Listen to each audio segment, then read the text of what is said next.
This is Hidden Killers Live with Tony Bruschi, Stacey Cole, and Todd Michaels.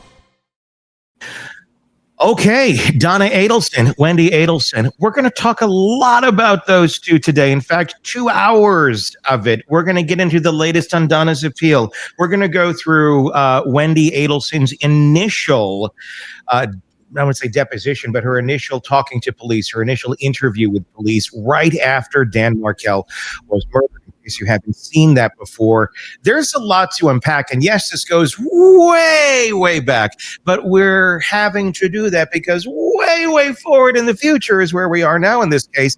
And the microscope is on Wendy. The microscope is there, and we're going, is there going to be charges here? She's never been charged with anything.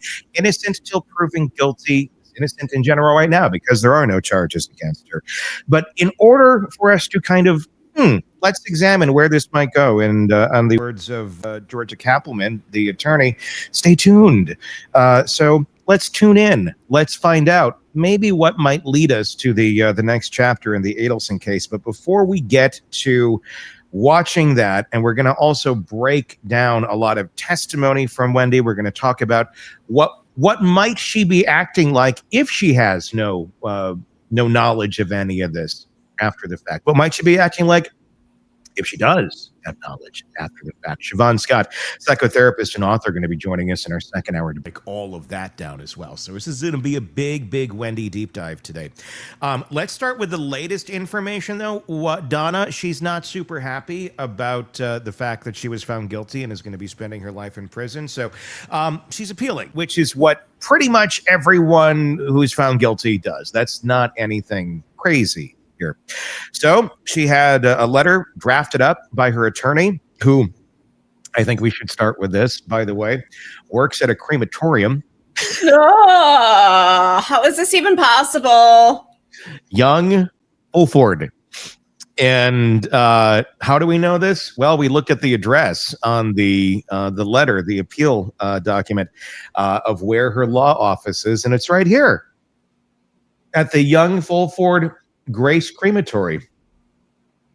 So, yeah, that's an interesting little aspect. It's appropriate for her career and also the lives of her clients, I think. It's like a twofer. It's almost, like a Groupon kind of a thing. Like, hey, by the way, if you use this service, you do get a 10% discount over here if you utilize our other services. Do you think it's that? I mean, do you think they offer deals like that? Like, look, you're a senior. We're going to, like, a lot of businesses offer nice senior discounts in many ways. So, like, if you come here, you get your legal services with us, we're going to give you a free cremation, or Harvey's going to get, he's going to get toasted for free. Would you like Harvey toasted someday? We can toast him for free when he dies. They treat it like Subway. Would you like that toasted? Oh, God.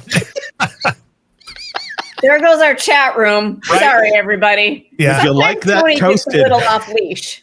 Oh my God. Because look, it's I don't know how much I don't know much about the crematory business, other than what we've talked about with the Return to Nature funeral home in Colorado. And that clearly was not a great definition of a well-run funeral home, but they do offer specials every now and then. We've all worked in radio for our lives, our majority of our adult lives, if not all of our adult lives, and some of our childhoods. Has anyone done a live broadcast at a funeral home or a crematorium? No, but when I worked in the veterinary field, I was very closely tied to crematoriums. So I've assisted, I've been in them, I'm not talking about the operation. I'm talking about the deals here, Stacey. No, okay. So I don't care about your experience of knowing how they embalm the pets and all. I'm caring about the sales. When is the best time to buy? You know, like in furniture, it's Memorial Day, Labor Day. Those are the only like real good times you're going to get a true deal on furniture. They're clearing out in maybe you didn't know that. They're clearing out inventory because this is when they change models and things up. So those are good times to buy furniture. When is the best time to buy a cremation for your loved one, or a burial I service. didn't know that there was a cremation season. I don't know that there is, but I do know they offer deals. I was imagining doing the remote broadcast, and for anybody who's not aware of this, but people who work in radio don't make a lot, so they get a lot of free stuff, like free food and stuff. Can you imagine like doing a remote at a crematory and like part of your talent fee is that you get some free services thrown in? I'm going to guess there'd be a free glass of Sanka at some point while you're at the. I swear to God, the only place I ever see Sanka and the actual brand Sanka is at a funeral home. I make about that, yeah. I make a point of checking when I'm at a funeral home. If I'm there for someone's death, I'm like, I'm going to take my moment to grieve and then go check and see if they have some Sanka. And 9 out of 10 times there's Sanka. And if you're wondering what Sanka is, it's instant coffee. It's crystals, Folgers crystals type, if you will, where you just stir it. You know, now we have like the little Starbucks pods that are all cool and they don't seem like, you know, oh, this is wonderful instant coffee. That used to be frowned upon and people made fun of it to death until that came out. But Sanka was the original. Anyway, she works. It tastes like shit. It does. It tastes like, don't forget that part. What you'd expect rehydrated coffee to taste like. Yeah, it's something you drink in a pinch. Like I've got nothing and I need some caffeine. I guess I'll do that. Except like here's the problem: Sanka is decaffeinated by. It's always decaffeinated. Really? I don't know. Yeah, I'm serious. Folgers Crystals has.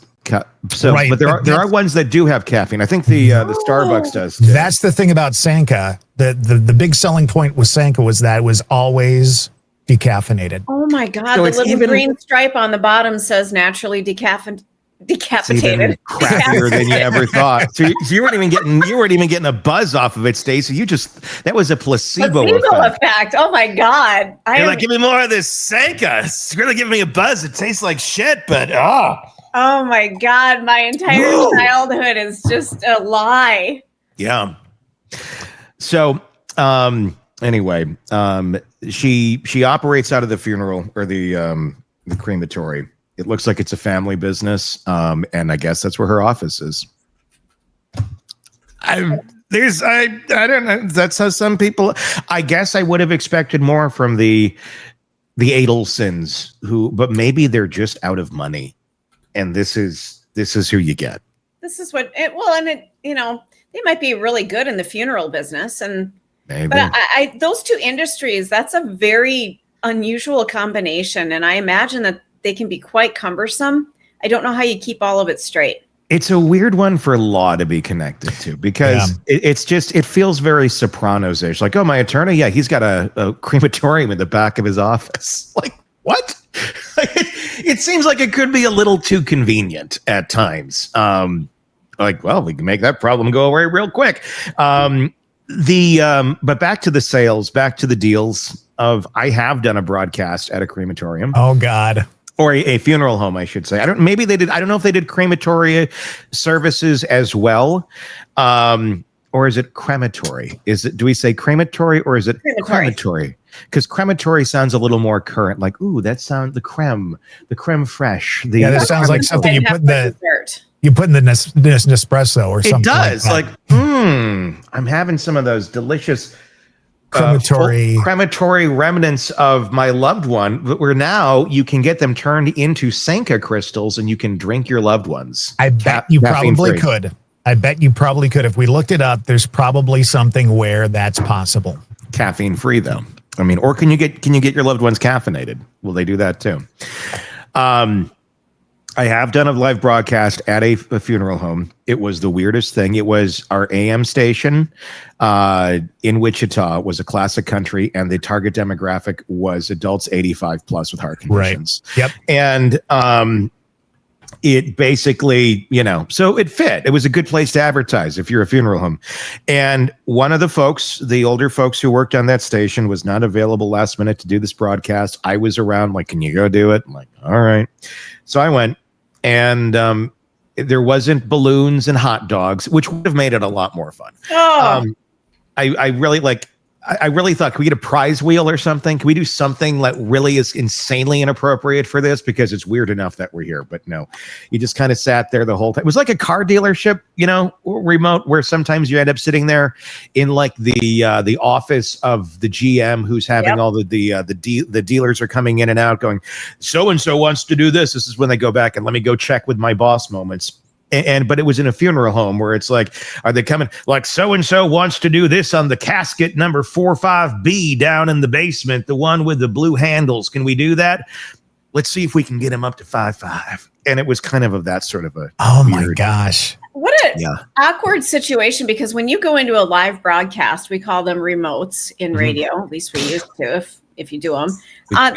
You kind of go in with, an excitement for the product. Hey, today we're at so-and-so and they've got this special going on. So you want to get down here between 10 and 12 to take advantage. I mean, you can kind of hear me getting into it.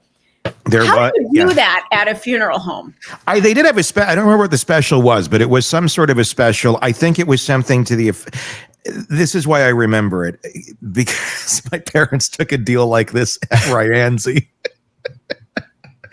And Todd knows what I'm talking about, or the cemetery I'm talking about. I believe it was something where it's like, if you book it, because a lot of people plan that stuff ahead, and nothing. This is normal stuff. They plan the stuff ahead so their kids don't have to deal with it, and they probably don't trust their kids that they're not going to get buried in like a casket that looks like a pool table. So they pick it out ahead of time. And I think it was like something, buy one, and then your partner, you'll get like a discount or something, because it can be very expensive to do these things. Yeah, of course. So if you pre-plan it, there's some discounts involved. Yep. I get it. It's the business model. My parents did get a 2-for-1 though at Ryanzi, which is a cemetery near where I grew up. And they did this, I don't know, about 10 years ago. They told me like, oh, by the way, we bought our plots and we're going to be in the same one. They bought one plot.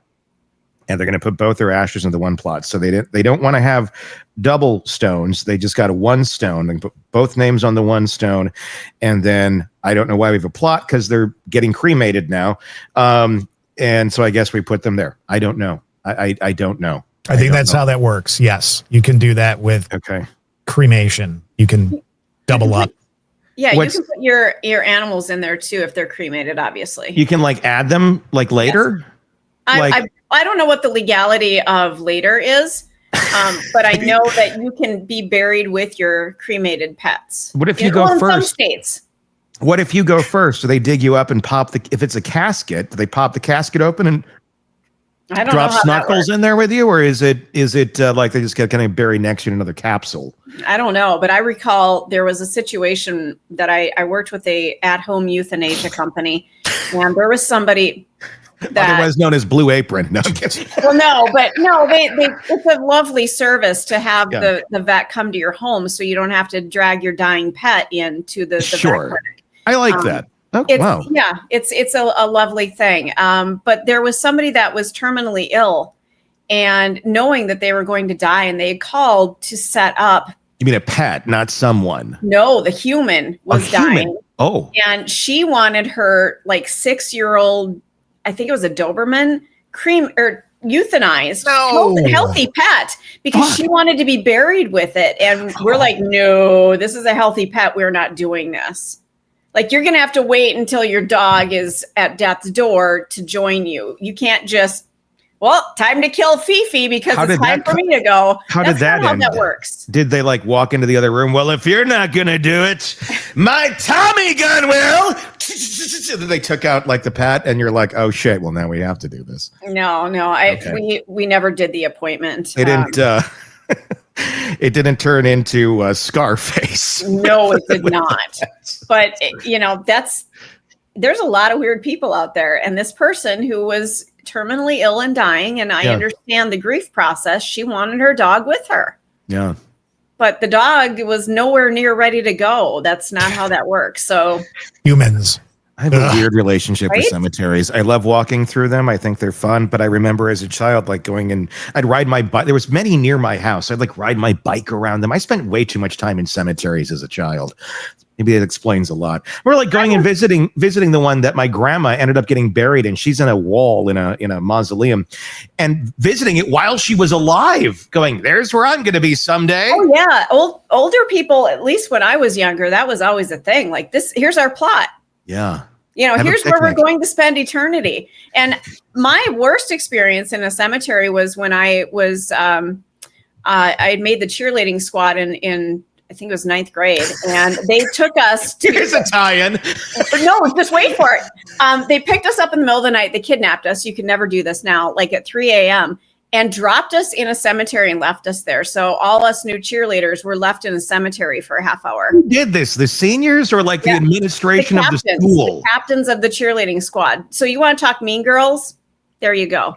Holy shit. Yeah. So we were left like freezing cold. I was going to say, this is in Minnesota. Like what kind of temperature? Prairie, Minnesota. What time of year is this happening? This was in September. Are you in your cheerleading outfits? We were in our pajamas because we were taken out of our beds. Oh my gosh. We had no idea this was going to happen. And now welcome to the trauma hour here at Hidden Killers Live. Yes. Oh my God. All of our trauma. Oh my God. Yep. Wow. I have lots of stories. We'll get to those at some point in our future. I'm sure we will. Wow. Well, there you go. Well, anyway, back to Donna. The attorney, Tom Petty, works at a crematorium. I think, considering the last name is part of it, I don't know if it's her husband. I don't know if it's a family member. Her office is in the building, so she's got a space. That's where the office is. Weird. I mean, I don't know. That might make more sense. That, you know what, this is a family business. She's an attorney. She needs a place to work out of. There's her address. I don't know if I might Saul Goodman that up to just get it out of a crematory. I don't know what's better, the end of the mini mall, like Saul Goodman on Better Call Saul or Breaking Bad, or working out of the crematory. Either way, it feels like it could fit the plot line of that show. I just want to mention this because in the picture, if you're not watching on YouTube, you should be. If you look at the building behind the sign and you look to the right, you can see a very large, big chimney. Do you see it there? Oh yeah, there's the stack, the smokestack. Here's where Grandma's going. I wonder if they live in that house. Oh God. Because it's a house. It's like in a residential neighborhood. I looked it up on Google Earth, and it's all like residential, and there's a house, like sometimes it's like, tax attorney you'll see in a neighborhood or something. Yeah. Crematory, and that's so like you're down like, and it looks like in a little kind of wooded area. Looks kind of nice. So you smell, somebody's having a campfire. It's fall. Somebody's burning leaves. Nope. That's Susan, who got in the car accident last week. That's you're smelling over there. I'll tell you, we still smells like her patchouli. Right? When I worked at the vet clinic, there's a funeral home across the street. And I remember I was out walking a dog that had just woken up from surgery, finally got him up and went outside. And I'm like, what is that? And there was ash floating through the air, almost cinders. And you could smell. And I looked over at the funeral home, and the smokestack was just like dark. Stuff was coming out of it. And I went, oh my God, I'm going back inside. Well, usually they do that overnight. But they were doing it at 9 a.m. on a Saturday. So they must have had a backlog. Yeah. You got a busy day. You got to keep up with it, Yeah. That, or there was a new pope and they just wanted everybody to know. It was official. It's official. Well, the defense has raised several challenges with they're trying to raise the challenges here. They're saying juror misconduct, which seems to be the popular one as of late. Juror 7 allegedly posted on TikTok during the trial. Because why? Revealing she was the jury foreperson and making other comments. The motion says that she posted about her selection in the middle of the trial, not after. From what I understand, that has been admitted to, but there was nothing else posted other than it's like, I had a hamburger today, and I'm the jury foreperson of the Donna Adelson trial. Should you be doing that? No. Why would you do that? I don't know. Because humans aren't good decision makers. Dumb idea, but is it something that would prejudice anything in this trial as terms of their decision on guilt or innocence? I don't think so. I don't think that this is going to go anywhere. And juror number 5 appeared on Surviving the Survivor podcast, our friends over there, and said that he considered how Adelson's reactions, facial expressions, demeanor responded to evidence and testimony. which one would do. That's what you do. The defense says the juror shouldn't consider that kind of response because it's not evidence. So they're arguing that the person stated that they watched Donna react to shit, which of course she did, and that you shouldn't do that. Well, shouldn't. This is how the court system works. Your client is there. They're reacting the way they're going to react. And the jurors have the freedom to go and say what they saw if they want, or they don't have to. And what they're saying, there's nothing illegal or wrong about what was said there in terms of how they made their decision. So that really, it feels like they're really grasping at straws. I don't think they're. Is it enough though to create some issues here? And no. The other thing is, don't watch the reaction. Well, if that were the case, why even have a jury in front of them? Just don't even show anything in the courtroom. Well, yeah. I mean, come on. It's grasping at straws. Yeah. These aren't even legal arguments. That's the big problem. And then they're also making just complete bullshit arguments, claim that the judge showed favoritism towards the prosecution. And you'll like this one, giving the prosecution more time for a technology setup. Well, I believe Jackie admitted right away that technology wasn't her forte. Correct. Yeah. And then brought out the poster boards. Yeah. Yeah. An overhead projector. Overhead projector. So I don't think you can blame that on them not giving. I think that's your choice of your attorney who works at the crematory that doesn't do well with technology, Miss Adelson. But again, nothing is your fault. So I know. Doesn't work out well.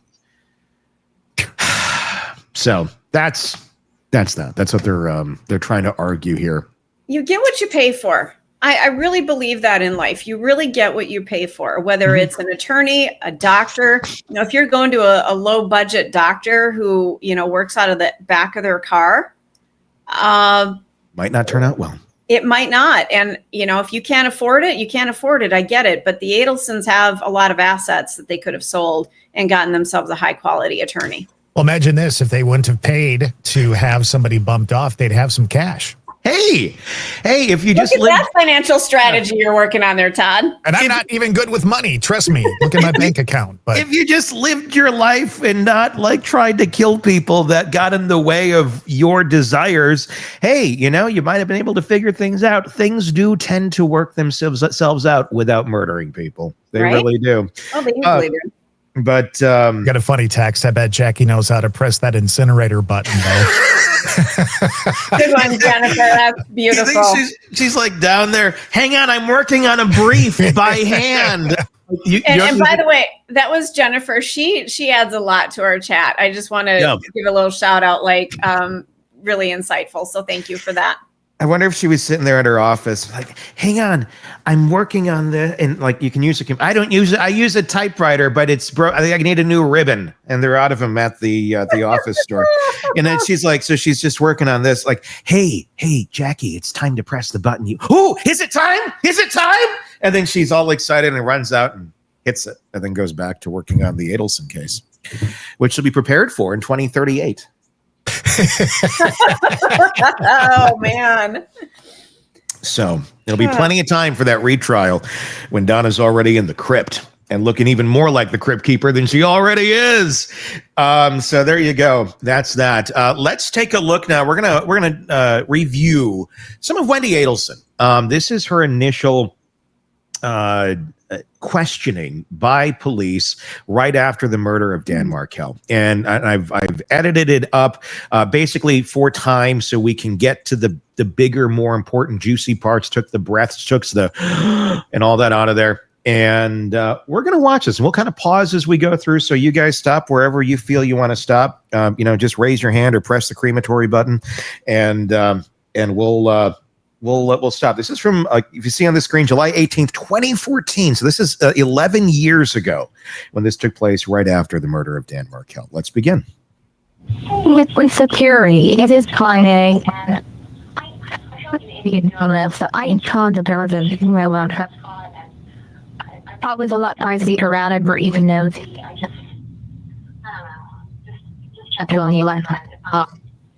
I'm about well, I have boys are well, and there's This is a voicemail she's listening to. There was a shooting at your home or your ex-husband's home at 2116 trust time. Okay. Your ex-husband, Daniel, all right, has been taken to the hospital. He's not going to survive. Oh my God. Okay. What happened? Well, before we get into everything, I have to establish where you were and who you were with and so forth. I was trying to do all I can before meeting what you've run that one. The only person that was at my house this morning was a guy from Best Buy because my TV was broken. I'm a little confused. You're up on Centerville Road. What's your purpose of driving down Trust God? It's usually the shortcut to get one row. Well, I do it as a way of like coming to terms with a divorce. But yeah, sometimes I drive there. If I'm too sad, I drive around. My eyes. Your eyes? He just said your eyes are really blue. And you have contacts? I do. But I just remembered it. He always meant well, but he would sometimes rub people the wrong way. Okay. He was a very positive person. Okay. No one that you know of or that he's spoken to recently that he's had some type of problem with or that he was concerned about? So, he wanted money. He didn't do anything except work and take care of his kids. He didn't do his fault and anything bad. And they seemed very happy. And I mean, I think that was a really good thing in his life. He seemed really happy about it. She came down here, she met the boys, and I met her, and she told me how great she loved the boys. So, Karen, you do great. So, what date was that? I arrived with my family. It was my dad's 70th birthday. We went home for it. Oh my gosh. A.D. A.D.L.E.R. And she's a professor of law at NYU. So if you're gonna think of someone who's not thrilled with Danny, I don't know how happy her husband or ex-husband is with the situation. I feel like he was pretty vocal with like our friends and people probably since December about her being his girlfriend. Well, it appears from what we've seen so far that someone intentionally hurt Daniel. I can take care of them like this. Daniel's been shot. Okay. And we have to find out why and who did this. Can you help with that? I'm so scared that maybe someone did this. Not because they hate Danny, but because they thought this was good somehow. Stop. I looked into hiring a hitman and it was cheaper. So that right there is interesting. So initially what we're hearing here is she's being confronted with the information. Danny's dead. She reacts to it. Do you know anybody? No, everybody loved him. He's great. And then, oh, well, what about, somebody that he was dating? And so she gives that information out. And then we get to this interesting area here where we go to, I'm worried, and this is completely by Wendy's own volition that she brings this up. Right.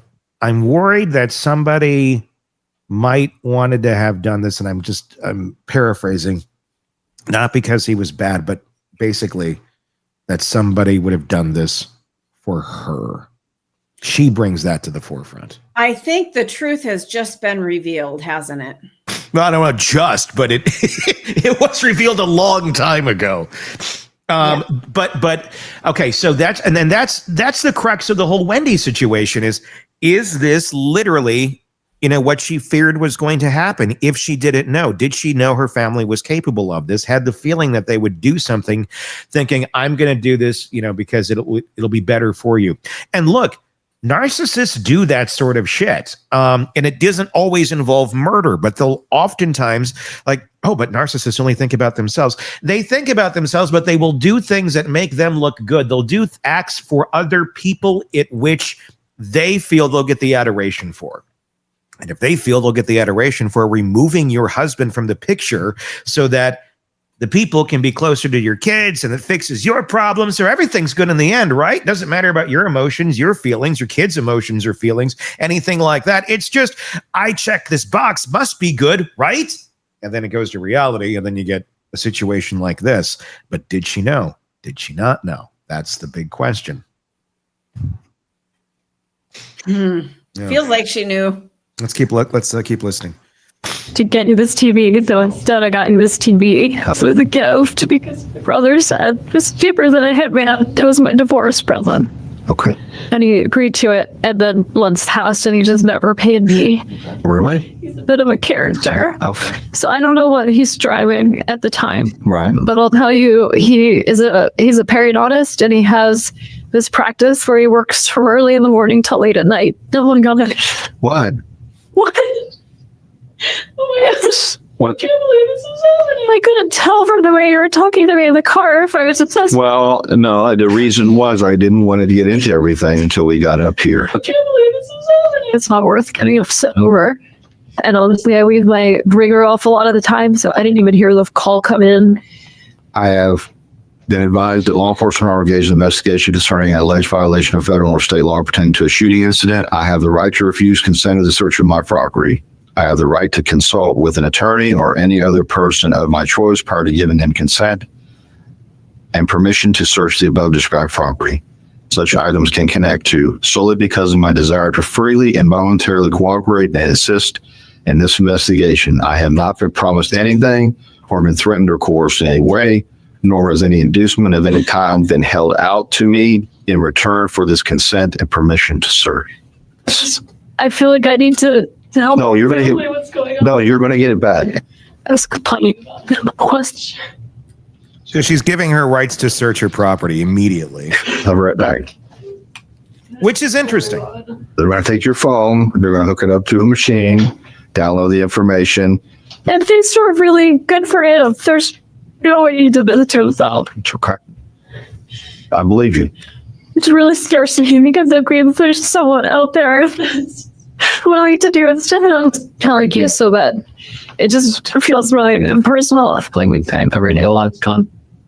And that's on a person. And so yesterday morning, I said to him, I emailed him and said, I'd really love for him to go to this school. I think we should accept it. He wanted this Lego thing, to make sure that no one else got it for him. I'll be out at 10:15, 10:30. And so would you call me after that? No, you're not worth much. I think I asked you before, you don't have a number for Amy. You do not have a contact number for her. But you know she's a professor at NYU. She's very beautiful. But she is, not that you can't be beautiful at 50, but she looks really young. She's very pretty and accomplished. I represent victims of crime. Let's pause. I represent immigrant victims of crimes. It's the only time I've ever been in this building. And There's a lot. I mean, obviously, this is like 3 or 4 hours of testimony that I've compacted down. So it's being hit very quick because there's so many pauses in this damn thing. But the train of thought is all over the place. I get that. The only thing you're missing here is pauses. So keep that in mind. There's not a lot of context you're missing. So he's not asking a bunch of questions that's leading her to say. There are some in there, but a lot of the context is just her boom, boom, boom, boom.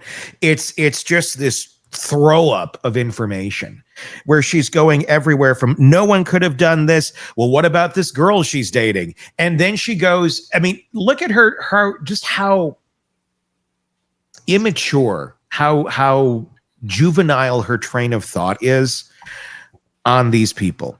She just found out her ex-husband's dead. The father of her children is dead. Mm-hmm. And some of the things that are going into her mind are, she's really pretty, but not just that you couldn't be pretty at 50, but she looks really young. And what the fuck are you talking about? Why would you be talking about Danny's girlfriend and her looks and if she's pretty or not? And then you're worried about being a suspect when they put you in the car. Like, clearly you seem like someone a little bit on edge is what I would get out of it, where you have no idea what's going to be coming at you at any time, but you're here and you're ready to be like, you're a scared animal. Like, where is the threat? And you don't know where it's coming from, but it could be this, could be that, could be this, but you are trying to protect yourself and you're ready to pounce and try and fend off anything like missile command at any moment in time. And maybe some of that is the shocking news. Yeah. You would expect people to be a little all over the place, but being all over the place and relating to shocking news and sharing weird stuff, I don't know that they go hand in hand. With the Adelson, they don't. But look at Donna. She just randomly spews shit out. This is mini Donna, basically. This is a less refined Donna with less reps in life. This is someone who has learned strictly from Donna, hasn't actually had to experience a lot of the grief of life because it's literally been cushioned for her. Like Donna's like, let me come up to Tallahassee and drive with you down to Miami because it's scary for a 35-year-old woman to get behind the wheel of a car in 2014. This is the coddling that this woman has had her entire life. So the fact that she is all over the place doesn't seem to have, she's very accomplished professionally. She's not an idiot. But when it comes to, it seems, some of these emotional type issues, Mom seemed to be the one that was the manager of Wendy's emotions for a good portion of life. And it's probably not that way anymore. It's 11 years later. But at that moment in 2014, I feel like Wendy had to look to Mom to even know how to think. It looks that way. It looks like Mom is she's an appendage. She is part of her everyday life. And if Mom left her in the dark on what the hell is going on here, and if Charlie left her in the dark on what the hell's going on here, we knew that Wendy wasn't happy with the situation. Most people aren't in a divorce because, look, it's kind of like you both got to kind of come to something that neither is super happy about, but you're going to make it work. It's a compromise. That's how that tends to work out in many cases. But she was really not equipped to do that. In any way, shape, or form. And if she didn't, and this should be all under her control, or at least she should be the 50-50 portion of the discussion of what's going on in her life with her children and her ex-husband. Instead, she's more like 10%. Donna's taking up more like 1%. I'd say Donna's taking up the other 49%, or Donna and Charlie are taking up the other 49%. And she's just left over here in the dark going, well, you're going to have to deal with the decisions, but it ain't your decision that's being made. That's what I'm wondering about as we watch Wendy and her reactions at this very early stage in the case. It's hard to know. Let's keep watching. By the way, if you get a nod that I can use it out there, we could really use it. What is GFR stand for? Gunshot residue. Residue. Okay. You do a really hard job, you guys. How? Testing your hands. What time do your kids see out of school? So, I think with school ends at like 5. Okay. But I usually pick home early. Danny probably told me that's going to take him to Truesdale today, so we'll be expecting earlier. But 5, that would be. There's another family town that we were really close with. That woman's name is Lynn, but it happens sometimes every once in a while with weather, whenever the alarm gets triggered. So I didn't think anything of it. But I wonder if there was like an attempted break-in yesterday. I don't know. I didn't have an interaction with him, but that's the last time I saw him was Wednesday. I picked up the kids and I was going to take them to Whole Foods. Okay. And I saw Danny working on his computer in the window of the Whole Foods, and I took him to BurgerFi instead because he and I were, divorced, and interactions with him were hard. That's what I was saying, that my last contact wasn't very nice. I guess nice. No, it's fun while it lasted. Have you ever fired time? And we go to skate shooting about 12 years ago. I could see one of my friends wanting to shake him, but I'm very scared of figures I don't understand. That's what happened. He and I got along fine for the sake of the kids. He told everyone around the community that I was mentally ill because only a crazy person would leave him, and I thought it would be better for the boys if they didn't grow up thinking that's the way you treat women. So look how she contradicts herself. She's really nice, and she's very sweet, and she's recently divorced too, so she knows how awkward all of it is to meet the new person. He came out to fix it and told me that what was wrong with it wasn't fixable. I'm going to introduce you to a victim advocate. She's going to be very helpful. The reason why I say his parents are going to say I did it is because after we got divorced, I wanted to move to South Florida. and I filed a petition to relocate in the court. You can always leave, you just can't leave with your kids. Oh, I mean, you can be there when your kids get picked up from school. Right, because the alternative would be like a police officer. Yeah, we don't want to do that. Right. Oh my God. I mean, this is Sarah Latour. She's a victim advocate. How are you? Yeah, I'm so here on the side if you don't mind. To meet you, I have these record scans. I'm usually a lot more fun. Trying to find some next of kin. Do you want their names? They just got divorced. They're 70. They just got divorced after like 30 something years. I'm sure you do this all the time. But like, I cannot believe that it's happening. And I'm very scared because if this going to happen, like, what if someone's going to come after the kids? And why did this and why wouldn't? And I get why I would be a suspect, but the idea that we were divorced, the idea that I would ever do anything is like, I understand why they need to quit. I don't know who would though. So I do best with being helpful. So why don't you tell me what I can do to help you? Well, to give me the parents' name. Just so upset right now that I'm worried about parenting effectively. My parents' names are Donna and Wendi Adelson. And you say they're in Florida? They are. They're splitting. They're sort of in the process of retiring. Maybe someone. So they work together. They're super happy and in love. 40 plus years there. So they've like live in Coral Springs for part of the week and in Miami for part of the week. I just like to say getting that margin so for future. The person who feels most hospitably is my friend Lynn. Right.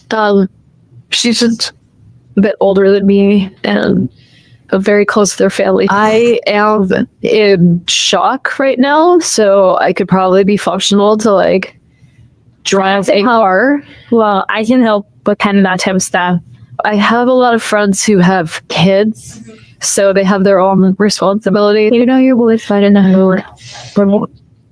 Right. So if there was a plan they were expecting, it would have been the go to the pool plan, but they knew that it was time to be with me. So eating with two girlfriends and psychiatrists. So they'd probably be good people to talk to. Okay. One of them is a child psychiatrist. So I just, she might be a good person to talk to, especially about how to talk to avoid.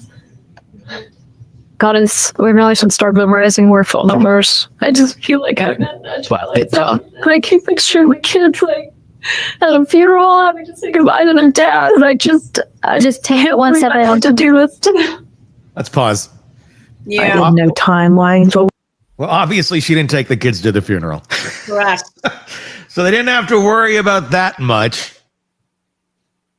But again, all over the board. I mean, literally, she contradicts herself so quickly. Well, and again, sorry, go ahead, Todd. I was just going to say we had a great comment earlier, and it was the amount of time Wendy patiently waits to hear what happened is unbelievable. She heard the message of a shooting before she even sat down. So she wasn't frantic at the beginning at all. There's a shooting at your ex-husband's house, and your children were there. Not at that exact moment, but they could have been. You don't know the answer to that question yet.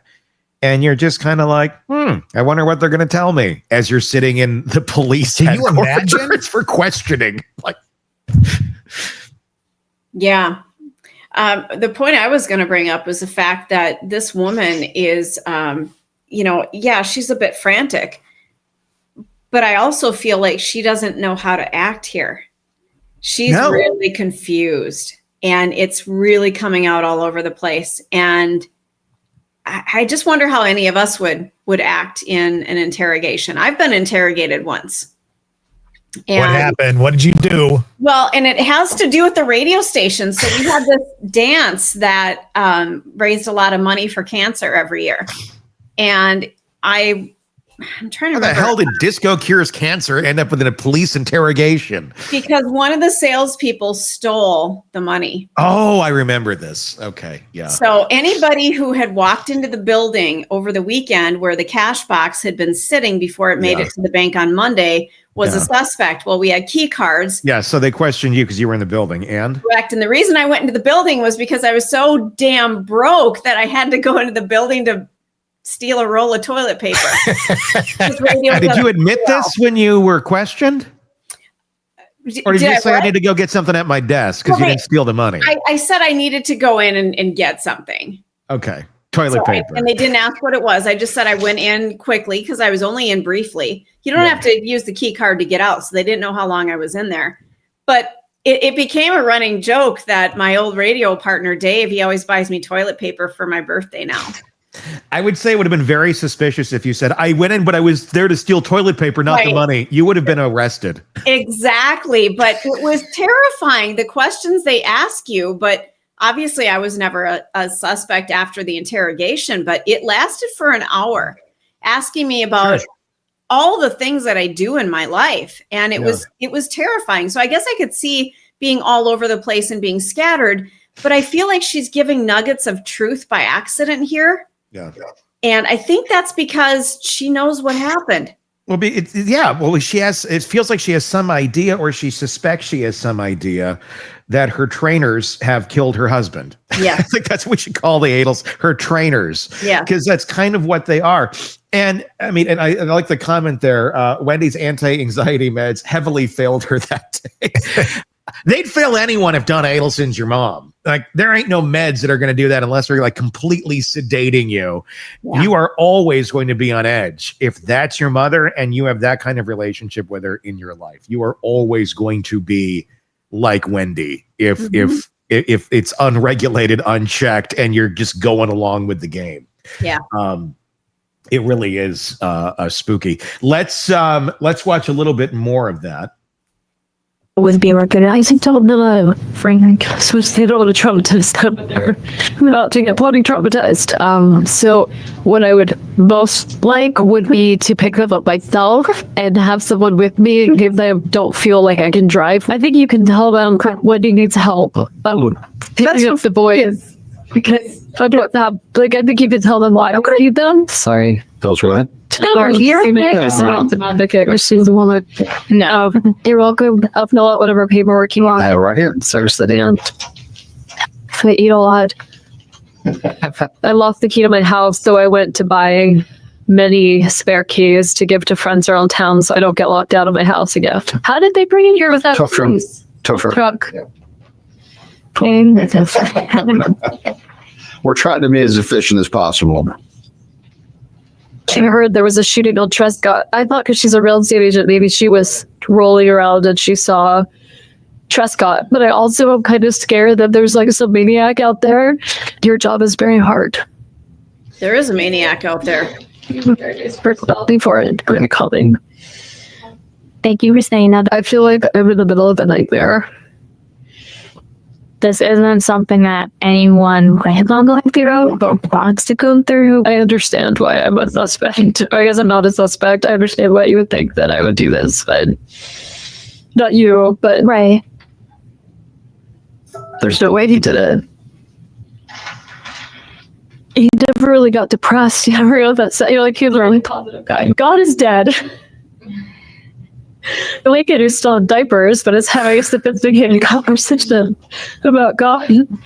You would say to my mom, who's still very heartbroken, or also her mother, you say to her mom, like, is your mommy dead? Mm-hmm. She'd say, yes, you're named after him. So, is there, like, are we getting updates from the hospital?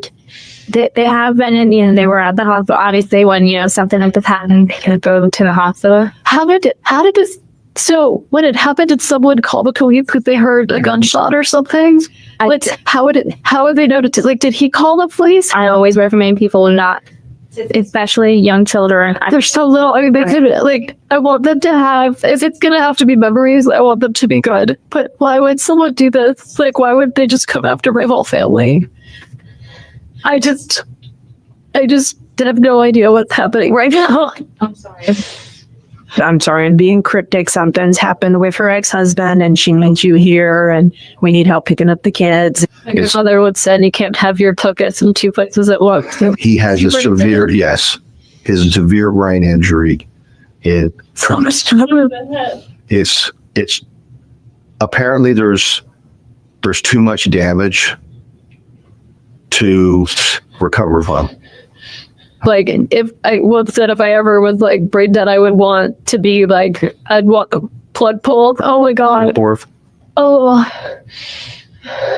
So, hence, hopefully we can. Okay, the kids. Yeah, the kids. All right, now let's talk about the kids. She likes the boys a lot, but it would be better for Lynn to pick them up, just because Lynn has picked them up before. Like when Danny had a back surgery, they call her Aunt Wendy. They're really close with her. I think you're a straightforward person. And I think at this point, if you had anything to do with this, you'd have already told me. Tried to kill my ex-husband. They should be prosecuted to the full extent of the law. Regardless of who it is. He's the Joker. Okay. All right. Based on the fact that the clock is already ticking. I don't want them like, where's mommy? Mommy busy, can't come here right now. Will that suffice? For a little while, yeah. Anyways, this is a very unusual circumstance. I could call the school and tell them I approve Jane McPherson to pick up the kids, and then I'm really bad with directions. Hi, Mr. Chuck. This is Wendy Lincoln's mom. Hi. I'm not going to be able to pick them up today, but my friend Jane McPherson's going to come. Is that okay?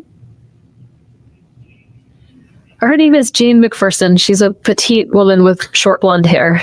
I guess this is a very different version of me you saw on stage speaking versus having this. Thank you for that sense of reality.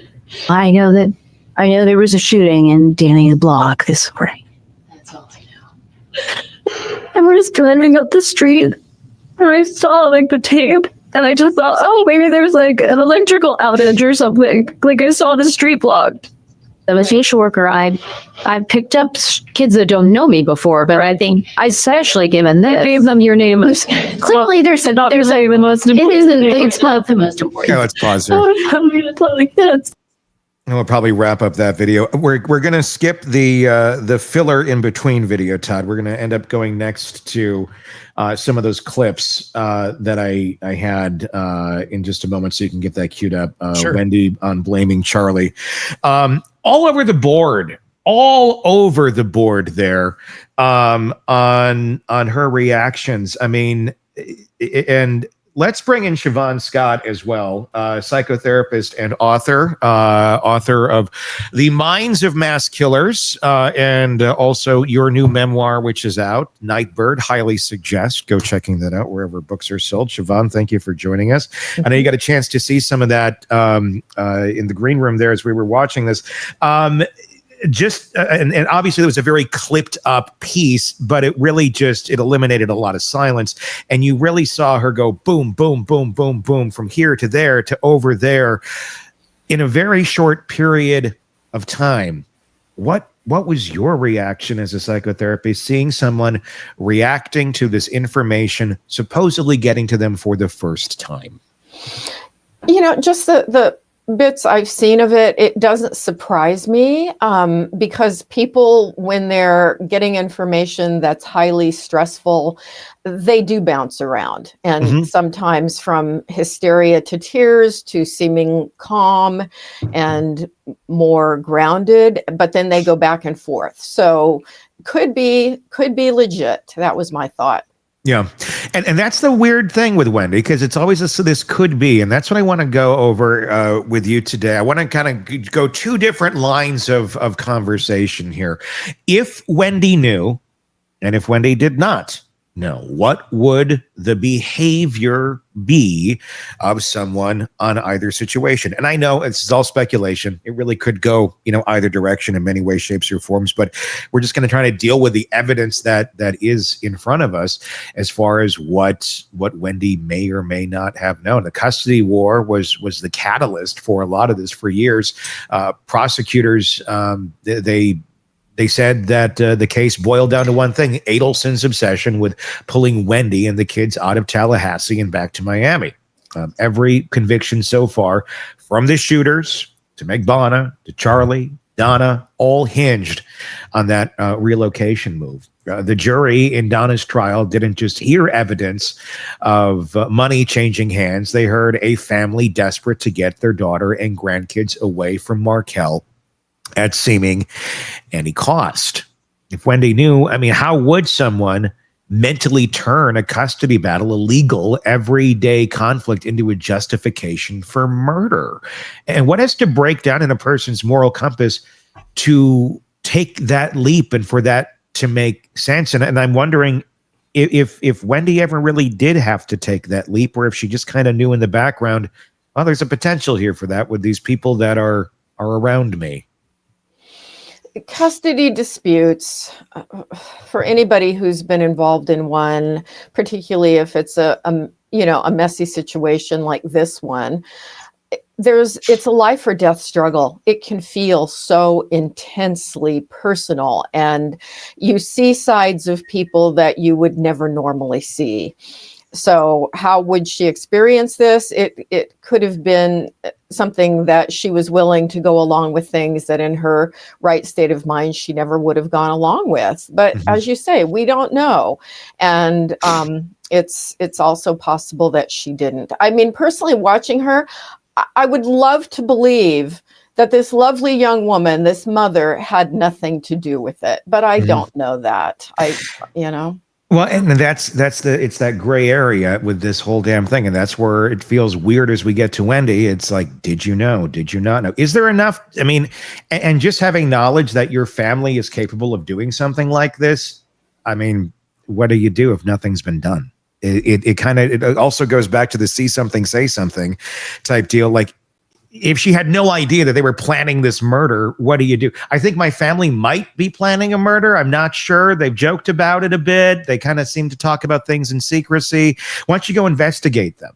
Nothing's going to happen. You can't go investigate somebody for something you know nothing about, and you just have some sort of paranoia about. Obviously, it was more than paranoia if it existed, but it comes down to her reactions to all this. But if you kind of had a feeling they were capable of it, and then your reactions are, yeah, I'm not surprised, it doesn't make you guilty of their actions.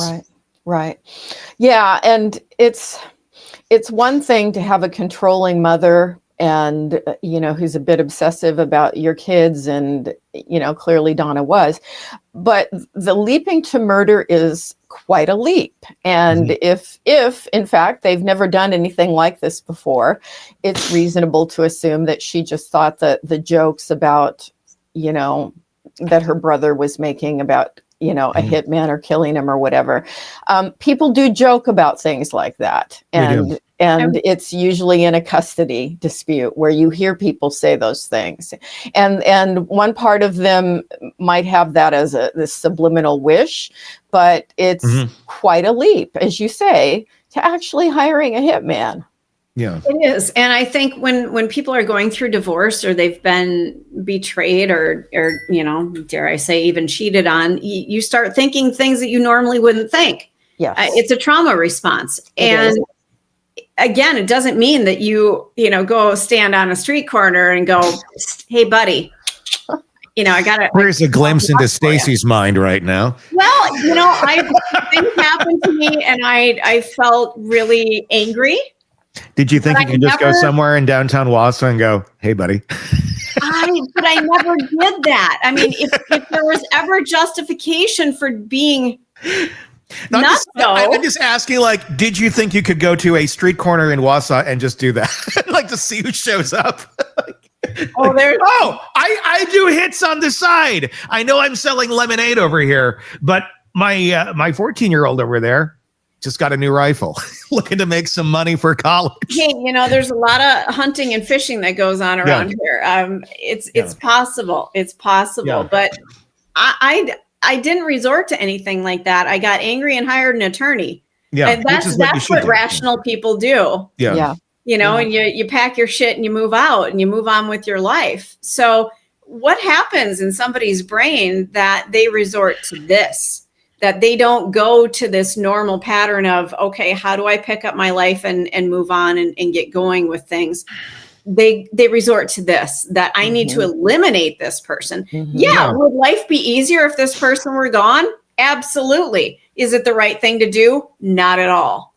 There's a way to separate your life from somebody who's caused you pain so that it's over. Yeah. You get to move on. They don't have to be dead for you to move on. So where's this disconnect between a rational person who says, okay, well, that person's going to be my ex and I never have to deal with them again, or I'll let my attorney deal with it, to I need to eliminate them from the face of this earth. Right. Right. It's as you say, it's not rational. And that's the thing that I think makes this case so unusual, is this family that appeared to be so loving and, upstanding in the community, and people thought well of them, people perhaps that didn't know them other than superficial level. There's just this core of rot here that people like this, with this appearance, would stoop to something like this. And now that there's been 2 convictions, well, more than 2, if you include the hitman and his cronies, it's why we're talking about it, because it is just flippin' weird.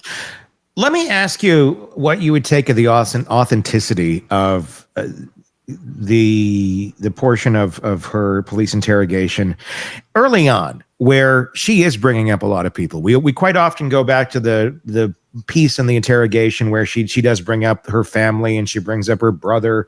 Well, he joked about this, but he really is, if we're going for context here, one of many people that are brought up as any random possibility, including Dan himself. She openly contemplates, could have Dan killed himself? And the answer is a resounding no over and over in her own mind. But she's it feels like she's exploring all this. I mean, and then he has a new girlfriend. Like, well, could that be anything? Of course you would think about those things, but she seems to work that out, going, no.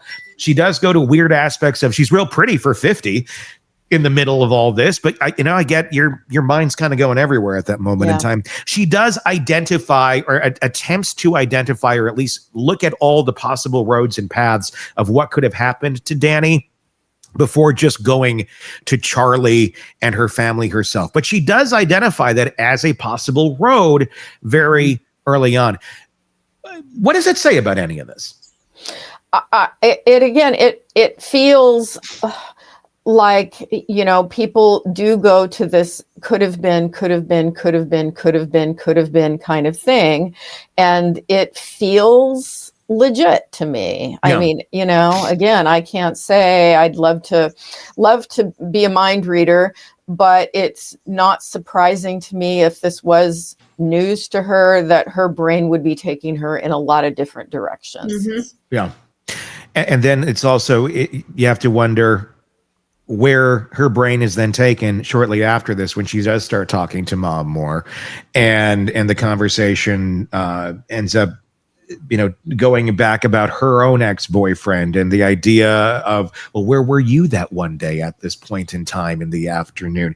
Is that setting it up, or where will you be? Because that was preemptive. That's the weird part. It's not of a where were you? It's where will you be? Where will you be traveling on this specific day? And will it maybe line up with where this murder takes place? Those are the little nuggets that she's thrown out into the ether that make you go, why would you even ask that if you know that there's nothing going on that day? Right. That makes sense.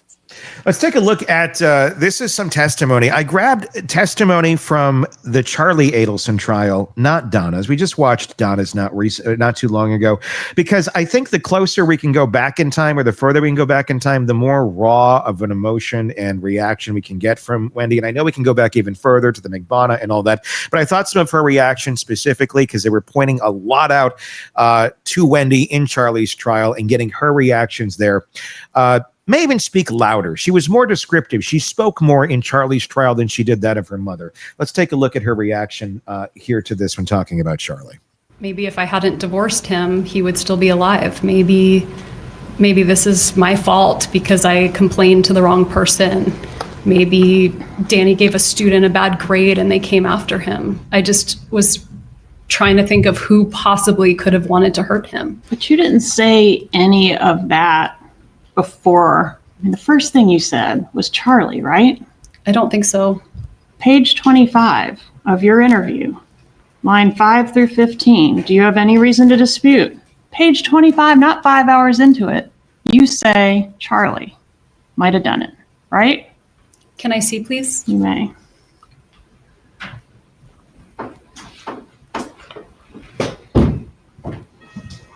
This is going to be tab 1, page 25.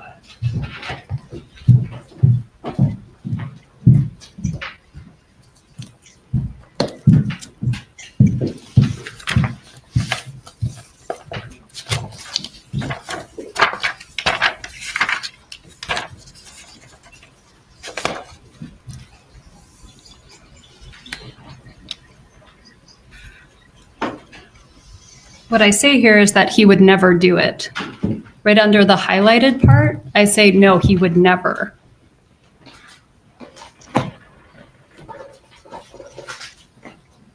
Need a copy? Yeah.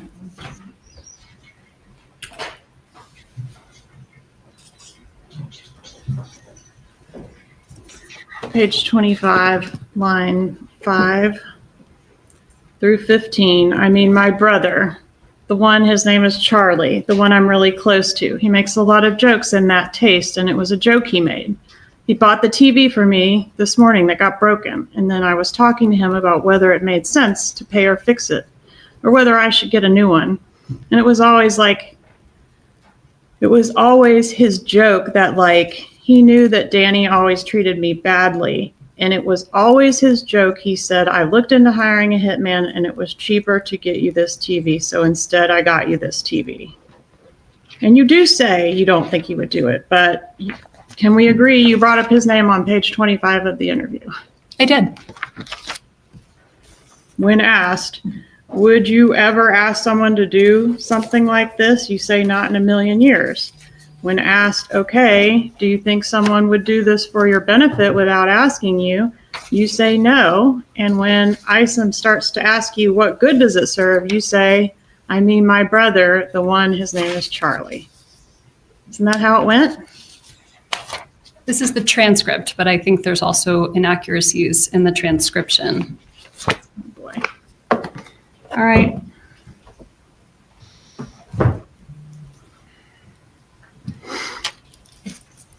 Do you want the culpable parties held accountable for murdering the father of your children? Absolutely. I'm grateful they're already in jail. But not if it's your family. It's not my family. I mean, somebody hired them, right? Not necessarily. Somebody paid them. I learned something. Yeah. I'm never going to say a word. Siobhan, thoughts? What the hell just happened there? You know, it's a mishmash. It's a mishmash. I'm at a loss, really. It's hard without the entire context to make sense of what she says. Because she gets so defensive. I mean, and I'm glad they did it. I mean, it seems like a child that's being caught in something that they know that they may have some sort of partnership in or something to do with or knowledge of. But I'm going to get really motivated right here when I say these words. She has like the emotional regulation of a 10-year-old. In terms of how she expresses things, and as clueless as a 10-year-old is, that they're giving away so many tells with the way that they're speaking. But she's a grown ass adult. It just really feels like this woman. I don't know. I mean, she feels just so dug into this idea, and she's so quick to expect others to believe and accept a ridiculous excuse of, I think there may be errors in this transcript. It's a video of you. They went back, they transcribed it. They're making sure it's pretty accurate because it's already on video. We're not live closed captioning something here, and the weird words are not hitting the screen. Mm-hmm. She just seems to go and, well, so there's errors in the transcript then. It seems very Donna-ish, where like when confronted with facts and reality, it's like, well, then your facts are wrong. Then the information on that sheet that you're reading is wrong. No, it's not. You are. But if you just keep saying no and diving back into that weird place of comfort that she sits in, that's weird. Yeah, and you know, we always talk about memory and how memory it can be very biased, and in our minds we rewrite things that happened and change the story all the time. And this has got to be, I mean, she's fighting for her life in essence here, and her vision of her family. And so is this intentional? Is it unconscious? Or is it just she's trying to rewrite history because it feels better to her, so it reduces her dissonance? And with a family like this, you almost need to. I mean, whether you've been involved with their acts or not, I mean, I would think just to kind of mentally do the gymnastics to keep going every day and not say, what am I doing? Donna was painted as the ringleader, obviously, in the trial, the matriarch who gave the marching orders, and the jury bought it. They convicted her of murder, conspiracy, and solicitation. Prosecutors portrayed her as the woman who wouldn't take no for an answer. And, you know, again, mini Donna right here, well, the transcript's wrong, who controlled the family with a mix of guilt and pressure. If Wendy knew, then she wasn't just a daughter, she was a soldier under that command. I mean, how does being raised under a domineering parent like Donna warp your sense of choice at the end of the day here? I mean, is silence complicity or just survival when the family system is built on loyalty and fear to mom? Yeah, loyalty to family above all, and keep mom happy and do mom's bidding. The interesting thing is, for a person raised in a family like this, they don't realize that their family is off. They don't get that this is not normal. And that's, I think, the thing that makes it so insidious. As I keep saying, it's like the mafia, you know, it's like, this is just the way we do things. This is our culture. Mm-hmm. How do you break out of a family like this? I mean, if let's just say that Wendy knew something was going on and she's lying in bed at night, staring at the ceiling, thinking to herself, I don't want this for the rest of my life. I don't want to be under this thumb. How does a person break out of this? Because I bet you we've got some viewers and listeners who are thinking to themselves, I've got a domineering family and I've wanted to get out and I don't know how to do this. Because it's a process. You don't just walk away. No. That process of individuating from your family can take years. It can take decades. And you know what people often do? They move across country. I mean, I think that's one of the healthiest steps, is put some geographical distance and start questioning. I mean, that's a lot of thing that people come to therapy from enmeshed families, and they want to process, you know, my parents are driving me crazy. They're trying to control my life. I'm feeling increasingly uncomfortable with that. And you encourage them, you know, as a clinician, to define. I mean, it doesn't mean they always have to do a complete cutoff, but you define your boundaries and where you end and where they begin, and how you separate that out. How much of this do you think was, I mean, I know Wendy was telling mom, you know, I we can't move because, you know, and she's using the excuse of, well, you know, their father is here. He doesn't want to move. How much of that do you think was Wendy trying to separate herself from mom, and mom not wanting to remotely accept that as the reason that Wendy wants to separate? Wendy's okay with being a divorced woman over here and raising her kids away from mom, but she's too afraid to say that out loud to mom. And mom just operates under the guise of, well, of course she wants to be by me, because who wouldn't want to be by me? I'm Donna Adelson, the most wonderful woman in the world. Yeah. Yeah, that's a really good guess, is that was a part of it. And that may not have been very conscious in her mind that that's what she needed to do. But one part of her was pulling in that direction. But when push comes to shove and Donna just exerts control, and there's always this fear of, what is she going to do? Is she going to get hysterical? That's, I think, when you see the person sucked back in. It takes some time and energy to do that kind of separation. A lot of people in their 40s and 50s, you know, they're not even ready in their 20s and 30s to make that separation happen. Yeah, then you finally realize it's like, oh, they've caused me all this shit, and now they're getting really old. And I'm next to get really old, and they've ruined most of my life with their shit. So how about I stop having my life ruined by somebody else's shit? Yeah. And yeah, unfortunately, that's the realization many people make way too late. Here's Wendy about relocating. This again is from the trial of Charlie Adelson on that very topic. Here's what she had to say at that point in time. Your family had your ex-husband killed to try to help you, didn't they? No, that's completely untrue. And back to the divorce, the petition where Danny is responding to your petition for the motion to relocate. Are you familiar with that filing, or do you need to take a look at it? I need to take a look at it. All right, it's going to be page 79 through 101, and this is back to our exhibit 56. And again, that was, the filing begins on page 79. I'm specifically interested in 82. And in this filing, doesn't Mr. Markel say, quote, the husband affirmatively alleges that the wife helped herself to non-marital assets, including money and stocks owned prior to marriage, as well as numerous personal non-marital belongings of the husband, such as luggage, bicycle, tennis racket, and family heirlooms. The wife has refused to return these items or to allow the husband into her home to see what other personal belongings were taken without his permission or acquiescence. So my point is, he's accusing you of theft in this paragraph. Those are the words that are here, yes. Yeah, and he's very adamantly objecting to your relocation, right? On page 82, it says the sole stated reason the wife seeks to relocate is so that she can be closer to her parents. Was being near your parents the sole reason that you wanted to relocate? No. It wasn't the sole reason stated in your petition?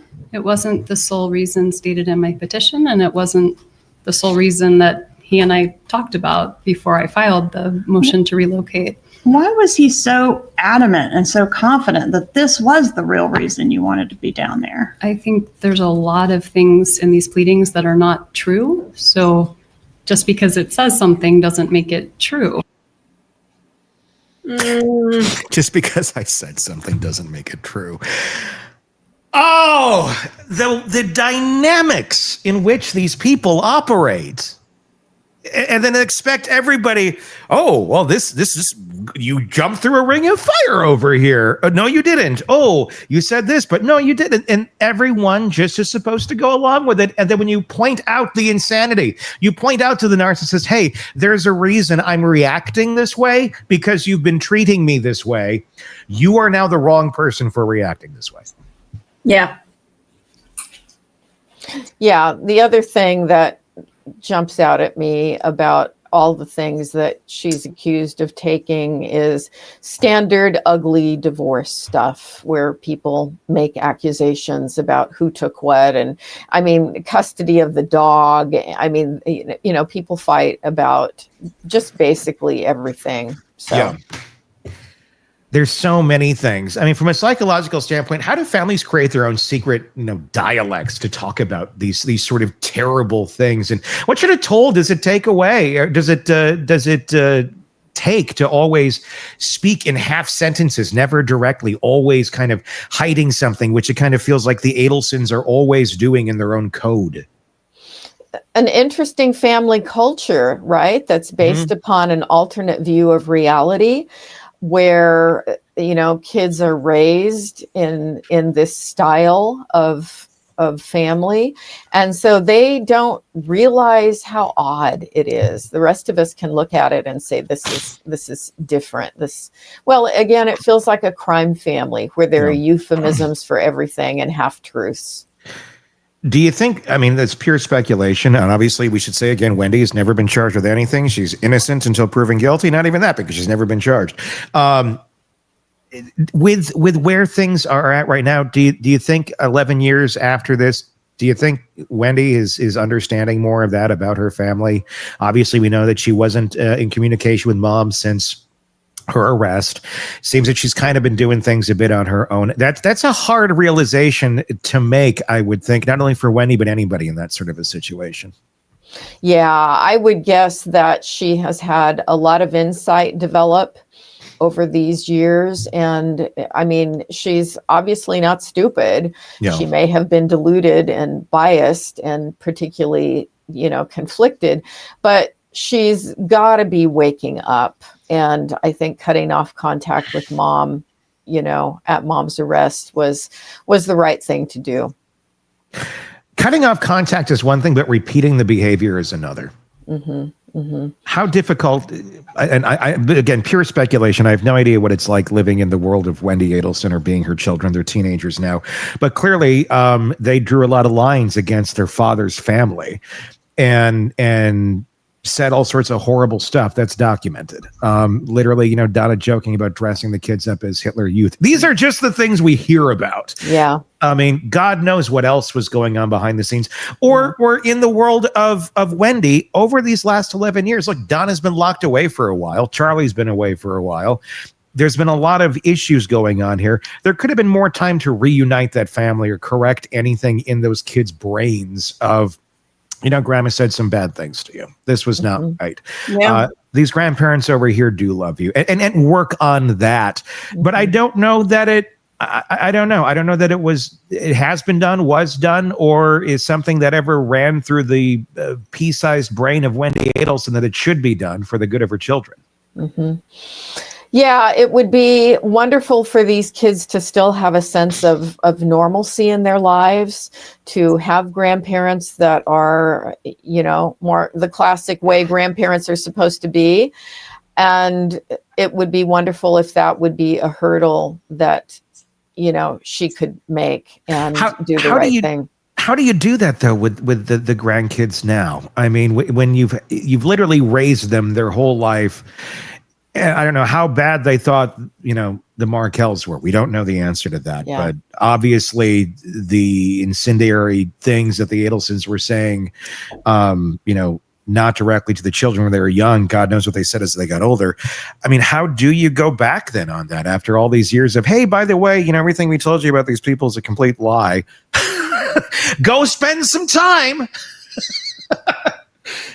I mean, how do you walk that back? Yeah, that would be quite a difficult process. And at this age, being teenagers, they're going to have their own strong feelings about the whole thing. And it wouldn't surprise me if they've had so much trauma over all of this that they're trying to differentiate and say, I really just don't feel safe with anybody in my family. And I just don't feel bonded and connected with them. That wouldn't surprise me. Yeah. These kids are going to need therapy for the rest of their lives, don't you think? I mean, the trauma that they've been through.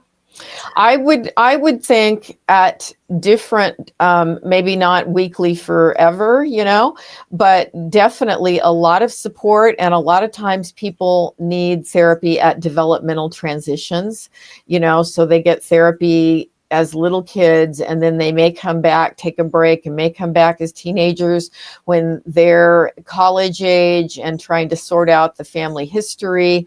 Maybe they've changed their names at that point, which would be a healthy thing to do.